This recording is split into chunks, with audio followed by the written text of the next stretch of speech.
How to fix audio and remove background sound in CapCut. Hey everyone, welcome back to a new video on how to guide. If you have a noisy background of a video or a audio, with the help of CapCut, you can improve the audio. So let's quickly open up CapCut and tap on New Project and import in the video. Once you've added the video, tap on the video and on the bottom you'll need to swipe left until you see an option or a tool of reduce noise. Tap on this option and then toggle this option on.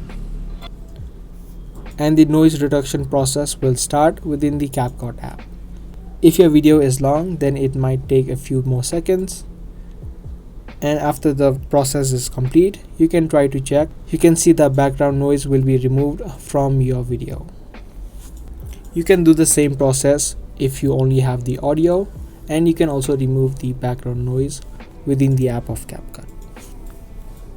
Give this video a like and also subscribe to our channel if you guys liked this video. I'll be back with more informative videos similar to this. Thanks for watching.